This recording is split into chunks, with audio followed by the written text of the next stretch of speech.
Lies and trickery right in the middle. Charity too. Be careful with people trying to offer you an opportunity that's almost too good to be true. It doesn't mean that there are good people out there that will offer you actual opportunities, but just be careful. Don't answer things right away. If someone pressures you to answer something, especially something important that you have to think over right away, treat that as a red flag, because you need time to decide for yourself. If someone's steamrolling you into a decision, I would take that and look at that person and wonder why. Queen of Wands. There might be a fire sign around you that's involved with this. You might be a fire sign. And the Knight of Swords.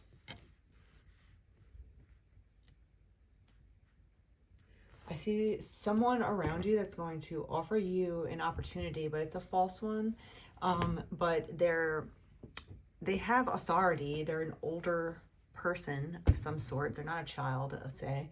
They might be a fire sign. If not, they're coming with a lot of energy with this, but they're also in this energy of the Knight of Swords, like almost like about to go to war, right? This knight is galloping into something with his sword drawn already. So I think this person's coming at you with a vengeance, and you have to look through the snake oil charm. If someone smiles at you, it doesn't necessarily mean that they're actually smiling for the right reasons.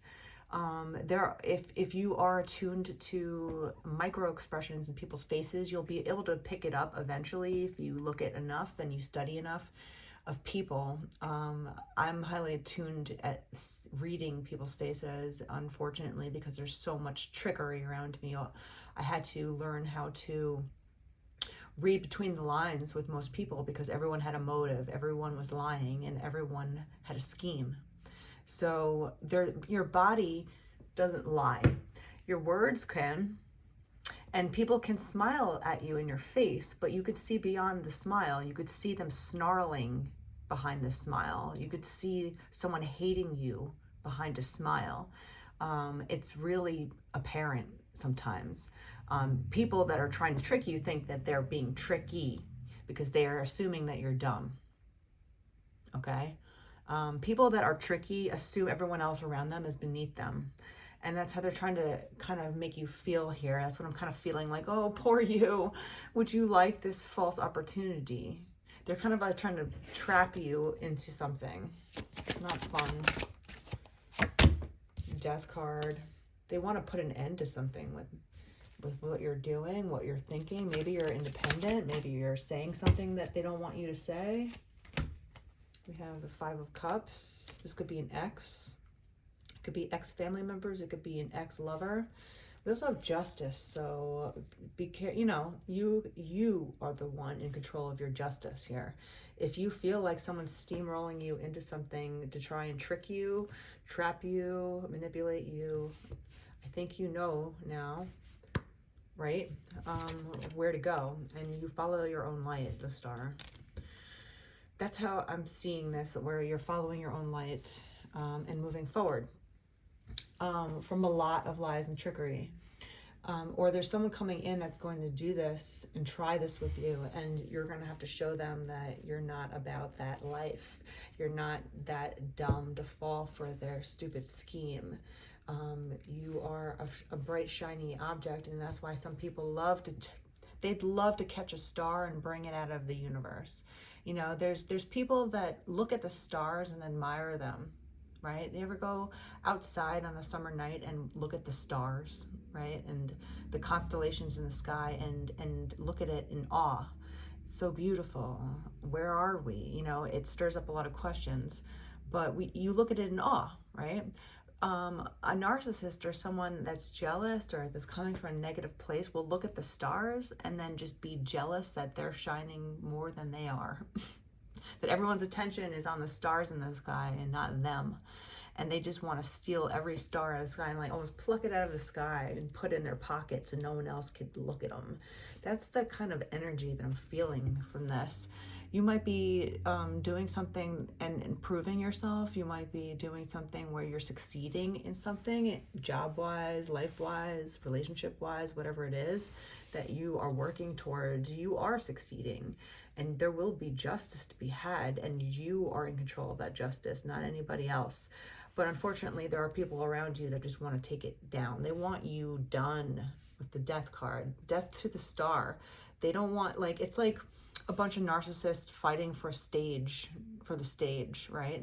You know, only one big ego can, you know, be on stage at one time. They want all of the attention or none at all. They can't share the sandbox and play fairly, right? So this is the type of manipulative energy, narcissistic, very. If not, it could be psychopathic, it could be socio, you know, like it could be a dark triad of things, but whatever it is, who fucking cares? Because they're out to get you in a negative way. They want to take you down because they feel like their light isn't shining as big. And that's such a weird way to divert your own energy. If you want to get better at something, wouldn't you put your energy back into yourself to succeed and get better and improve yourself? Why are you going to spend all your energy hating something outside of yourself, hating a person that's not you, because they're doing something that you want to do? It's ridiculous. It's a very childlike way of doing it. It's also a very narcissistic way of looking at life. Two of Swords, Eight of Wands, and the Page of Pentacles. I see you creating your own pathway forward, and you're going to do it with a vengeance and swiftly. But just remain cautious at this time, you know, with these tricky people, because while you level up, you have to remind yourself this is about decisions again. So whatever comes to you soon, just remain open-minded that any kind of offer that you receive could be bad or good, but you have to give yourself the time to figure that out so you don't get heartbroken and you don't get played. Someone might be trying to play you into failing on purpose, right? But it's your decision, and you have the justice in your own hands, right? But they're gonna try and, this is a swift card, right? This is a very swift card. So they're gonna try to make you be like, hey, here's a decision, but you got to think about it and get back to me in 15 minutes. And you're just like, what? You want me to fly to another continent and do all these things for work, but you want me to decide in 15 minutes because you decided to ask me late? You know, like, people will push something on you and make it like your fault that they made a mistake, if you know what I mean. So just be careful with what decisions you're making. Give yourself the time and don't get caught up in being rushed into anything.